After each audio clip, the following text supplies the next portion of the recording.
कक्षा सातवीं के स्टूडेंट, फाइनली आपका कक्षा सातवीं का देखिए वार्षिक परीक्षा विषय आपका हिंदी प्रथम भाषा 6 मार्च का पेपर लेके आ चुका हूँ। पूरा पेपर का आंसर जो है आपको एक ही वीडियो पर देने वाला हूँ। तो चलिए इस वीडियो को शुरू करते हैं। सबसे पहले देखिए आपका बहुविकल्पी क्वेश्चन आएगा 1 से 5 तक और इनके आपके 4 विकल्प दिए गए हैं और इनमें से आपको चुनना है। सभी के लिए आपको 1 अंक इसमें दिए जाएंगे। पहला क्वेश्चन देखते हैं। देखिए पहला क्वेश्चन दिया है, बालक कृष्ण को क्या अच्छा लगता है। ऑप्शन में देखिए दूध दिया है, दही दिया है, मक्खन दिया है, छाछ दिया है। तो चलिए इसका आंसर देख लीजिए। देखिए इसका आपका उत्तर जो हो जाएगा सी नंबर करेक्ट होगा, आपका मक्खन। क्वेश्चन देखते हैं आपका। देखिए दूसरा थोड़ा सा जूम कर लेते हैं जिससे आपको क्लियर समझ में आए। क्वेश्चन नंबर दूसरा देखिए लिखा है, बुंदेली के पितृपुरुष हैं डॉक्टर सर हरसिंह गौर, ईश्वरी भूषण या फिर देखिए आपका पद्माकर। तो आपका देखिए इसमें राइट आंसर जो करना है, बुंदेली के आपका पितृपुरुष कहलाते हैं, वो कहलाते हैं आपके भूषण। ठीक है, यहाँ पे आपको सी नंबर आंसर करना है। तीसरा दिया है, न्याय शब्द का आपका विलोम शब्द है न्यायालय, न्यायप्रिय, अन्याय या फिर देखिए आपका अन्यथा। तो आपको इसमें राइट आंसर जो करना है आपका अन्याय हो जाएगा। देखिए न्याय का आपका उल्टा क्या होगा, अन्याय। ठीक है, और चौथा क्वेश्चन देखिए, वीर छत्रसाल का जन्म कहाँ हुआ था। मोर पहाड़ी पर, गौर पहाड़ी पर, मडोर पहाड़ी पर या फिर देखिए इनमें से कोई नहीं। तो आपका जो राइट आंसर हो जाएगा देखिए आपका इसमें मोर पहाड़ी पर हो जाएगा। वीडियो अच्छी लगे, दिल से पसंद आए तो वीडियो को लाइक करना, चैनल सब्सक्राइब जरूर करना मेरे प्यारे रसगुल्लो। ठीक है, पांचवा देखिए, अग्रवाल समाज के कितने गोत्र प्रचलित है। 15, 17, 18 या फिर 20। आपका 1 नंबर का ये भी है। राइट आंसर आपको देखिए सी नंबर आपका 18 करना है। इसके बाद चलिए देखते हैं आपका रिक्तान क्वेश्चन 6 से आपके 10 तक। इससे पूछा गया देखिए छठवां नंबर, सन 1954 में भारत सरकार ने डॉक्टर रमन को डैश डैश उपाधि देकर सम्मानित किया। अब अगर मैं आंसर की बात करूं तो आपको इसमें क्या भरना है, आपको भरना है भारत रत्न की उपाधि देकर। ठीक है, उत्तर क्या लिख लेंगे, आपका हो जाएगा भारत रत्न। मैं लिख देता हूं आंसर, ये देखिए भारत और आपको लिखना है रत्न। क्वेश्चन देखिए सातवां, कर्मंडे वदक बधिकारत से माँ फलेसु कदर्शन, उपरोक्त बात किसने कहा था। तो आप जानते हैं देखिए ये कहा था आपका श्री कृष्ण ने। ठीक है, आप उत्तर जो है इसमें श्री कृष्ण कर देंगे। अगला देखिए, भारत एक खोज डैश डैश द्वारा लिखी गई प्रसिद्ध पुस्तक है। 1 नंबर क्वेश्चन, तो आपका ये हो जाएगा जवाहरलाल नेहरू। ठीक है, हमारे पहले प्रधानमंत्री थे देश के, भारत देश के, जवाहरलाल नेहरू इसमें आंसर कर दीजिएगा। ठीक है, ये देखिए आपका आंसर हो जाएगा। इसके बाद देख लीजिए आपका नेक्स्ट क्वेश्चन नंबर 9, धिन धिन धा धमक धमक पंक्ति में कौन सा आपका अलंकार है। राइट आंसर आपका हो जाएगा देखिए आपका इसमें अनुप्रास अलंकार। ठीक है, ये देखिए आपका आंसर होगा। 10वां देखिए, अष्टांग योग का चौथा अंग कौन सा आपका होता है। इसमें आपका हो जाता है आपका प्राणायाम। तो आपको यहाँ पे जो है आंसर आपको प्राणायाम करना है। क्वेश्चन देखिए आपका अति लघुत्तरी क्वेश्चन आता है 11 से लेकर आपका 16 तक। इसमें देखिए क्या दिए गए हैं, नीचे दिए गए प्रश्नों के उत्तर लगभग 15 से 30 शब्दों में दीजिए। प्रत्येक प्रश्न के लिए आपको 2 अंक निर्धारित किए गए हैं। चलिए क्वेश्चन देखते हैं आपका इसमें क्या दिया गया है। आपका 11वां क्वेश्चन, यशोदा कृष्ण का किस तरह श्रृंगार कर रही है। 2 अंक का क्वेश्चन है। आपको देखिए सिंपल सा इसमें आंसर लिखना है। आप लिख दीजिएगा, देखिए आपको लिखना है, यशोदा ने कृष्ण के शरीर पर तेल लगा दिया था, आंखों में काजल लगाकर भौहें बना दी थी, उसके माथे पर काला टीका लगा दिया। इस प्रकार वे कृष्ण का श्रृंगार कर रही है। क्वेश्चन देखते हैं आपका देखिए 12वां, डॉक्टर अब्दुल कलाम बच्चों के साथ कैसा व्यवहार करते हैं। उत्तर की अगर मैं बात करूं तो आपको देखिए लिखना है, डॉक्टर अब्दुल कलाम बच्चों के साथ बात करके आनंद की अनुभूति करते हैं। उनके अनुसार बच्चों में संपूर्ण राष्ट्र का विकास छिपा हुआ है। बच्चों से वे मित्र की तरह बातें करते हैं। बच्चे भी स्वयं को गौरव की अनुभूति यहाँ पे करते हैं। ठीक है, क्वेश्चन देखिए 13वां, भरपूर वर्षा कब होती है आपको बताना है। तो देखिए आपको लिखना है, जब कलश का पानी गर्म हो, चिड़िया धूल में नहाए, और इसके साथ देखिए आपको इसमें क्या पूछा गया है, चींटी अंडा लेकर चले, भरपूर वर्षा होने की संभावना हो। तो आपको यहाँ पे जो है इस प्रकार आंसर आपको लिख देना है। ठीक है, चलिए इसके बाद देखिए आपका जो नेक्स्ट क्वेश्चन दिया गया है, हमारे देश में राखी का क्या महत्व है। इसमें आपको आंसर देखिए लिखना है, हमारे देश में देखिए राखी को भाई बहन के स्नेह बंधन का प्रतीक माना गया है। सुरक्षा सुरक्षा सूत्र को पहनकर भाई बहन की रक्षा करने का संकल्प लेता है। ठीक है, क्वेश्चन देखो 15 आपका दिया है, पचमढ़ी में कौन से आपके दर्शनीय स्थल है। 2 नंबर क्वेश्चन, सिंपल सा आपको उत्तर कर देना है मेरे प्यारे रसगुल्लो। पचमढ़ी में अनेक दर्शनीय स्थल जैसे धूपगढ़, चौरागढ़, महादेव मंदिर, सूर्योदय सूर्यास्त के अनुपम दृश्य दिखाई देते हैं। यहाँ पर स्थित 5 गुफाएं भी पौराणिक महत्व के रखते हैं। ठीक है, 16 क्वेश्चन देख लीजिए क्या दिया गया है, मेरी भावना कविता में कवि ने किन किन पर साम भाव रखने की बात कही है। साम भाव मतलब आपका दया दृष्टि की बात कही है। ठीक है, आपको उत्तर में लिखना देखिए, इस कविता में कवि ने दुष्ट, निर्दयी व फिर गलत रास्ते पर चलने वाले इत्यादि के प्रति साम भाव रखने की बात कही है। इसके बाद चलते हैं आपका, देखिए यहाँ पे आपका नेक्स्ट क्वेश्चन आपका आता है यहाँ पे 17 से लेकर आपके 22 तक के क्वेश्चन। थोड़ा सा मैं जूम कर लेता हूँ जिससे आपको क्लियर समझ में आए। देखिए इसमें आपको दिया गया है 40 से 50 शब्दों में इनके उत्तर देने हैं। 3 अंक आपको देखने को मिलेंगे। 17वां क्वेश्चन, तात्या टोपे के चरित्र की आपको विशेषता बतलानी है। चलिए आपको इसका आंसर प्रोवाइड कराते हैं।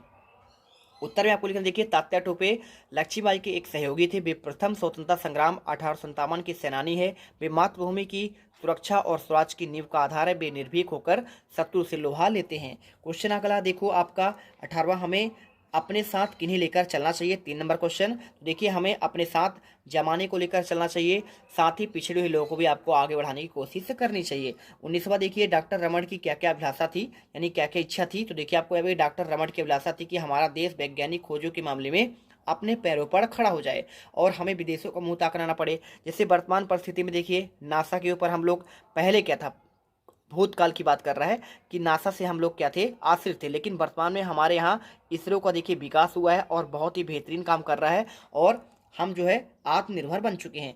इसके बाद देख लीजिए आपका दिया है 20वां, राजा और आखेटक के बीच क्या विवाद हुआ।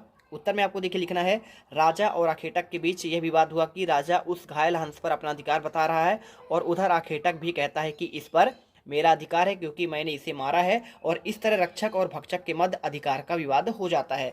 इसके बाद देखते हैं आपका, देखिए क्वेश्चन 21वां, गंगा नदी में नेहरू जी ने कौन कौन सी भावनाएं लिपटी हुई हैं। 3 नंबर क्वेश्चन, तो देखिए आपको उत्तर थोड़ा सा बड़ा आपको लिखना है, ठीक है।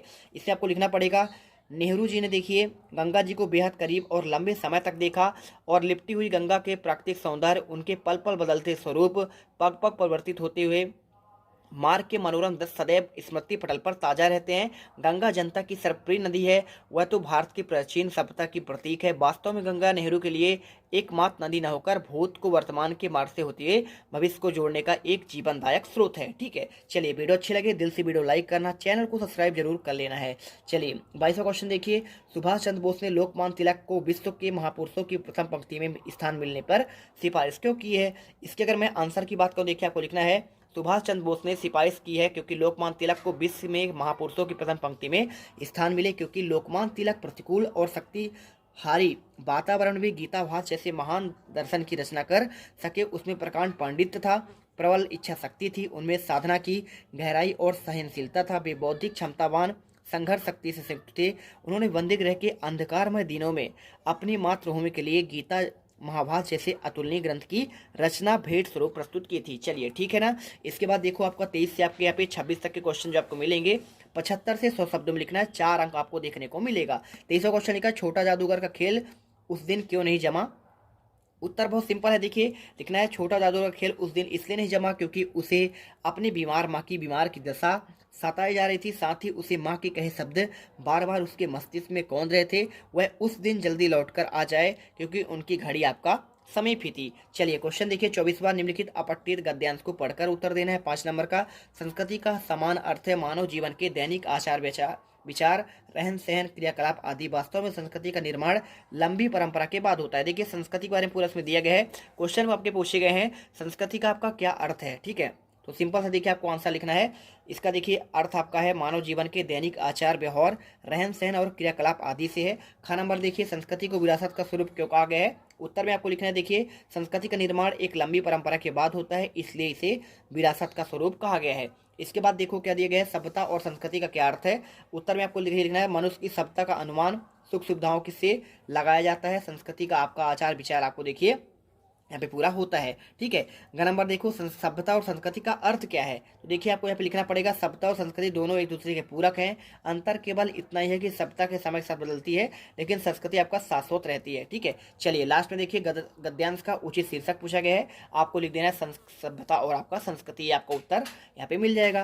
क्वेश्चन 25वां देखिए, मलेरिया बुखार आ जाने के कारण 3 दिन के अवकाश हेतु आपका प्रधानाध्यापक को एक प्रार्थना पत्र लिखना है। सिंपल सा क्वेश्चन है, देखिए कुछ आपको करना है नहीं, इसमें आपको सिंपल सा आपको लिखना है। देखिए सेवा में प्रधानाध्यापक महोदय, विद्यालय का नाम लिख दीजिएगा शासकीय पूर्व उच्चतर माध्यमिक विद्यालय शहडोल, उज्जैन, उमरिया, आपका जो भी लिख दीजिएगा, ठीक है। स्थान दिनांक लिख दीजिएगा। विषय में आपको लिखना है 3 दिन के अवकाश हेतु प्रार्थना पत्र। मान्यवर सविनय नम्र निवेदन है कि अपना नाम, जैसे आपका नाम क्या है? शीला है। मेरा नाम शीला है, मैं आपकी कक्षा 7वीं की छात्रा हूँ। मुझे मलेरिया बुखार हो गया है, जिस कारण मैं विद्यालय में आने में असमर्थ हूँ। चिकित्सक ने मुझे 3 दिन की विश्राम करने की सलाह दी है। अतः आपसे विनम्र निवेदन है कि जितने दिन का पूछे आपको उतना दिन का कर देना था, है ना? तो आपको उसके हिसाब से आपको 3 दिन की अवकाश के लिए प्रार्थना पत्र डेट डाल देना है और आपको ये पूरा लिख देना, आपके आगे कार्ड 6, अपना नाम कर देना, कक्षा और आपका अनुक्रमांक कर देना है। लास्ट देखिए, किसी एक पर आपको निबंध लिखना है। निबंध कैसे लिखना है? देखिए 5 अंक का आपको कंप्यूटर पर, वृक्षारोपण या फिर आपका प्रदूषण पर।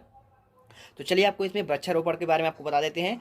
भूमिका को लिखना है। वृक्षारोपण का अर्थ है पेड़ पौधे लगाना, उनका संरक्षण करना। यह हमारे वातावरण को स्वच्छ और सुंदर बनाए रखने का एक प्रमुख साधन है। वृक्ष हमारे जीवन के लिए अनिवार्य है, क्योंकि वे न केवल ऑक्सीजन प्रदान करते हैं बल्कि वातावरण को संतुलित भी करते हैं। वृक्षों का महत्व क्या क्या होता है? देखिए वृक्ष हमारे जीवन में बहुत उपयोगी होते हैं। यह हमें फल फूल, लकड़ी, औषधियाँ, छाया प्रदान करते हैं।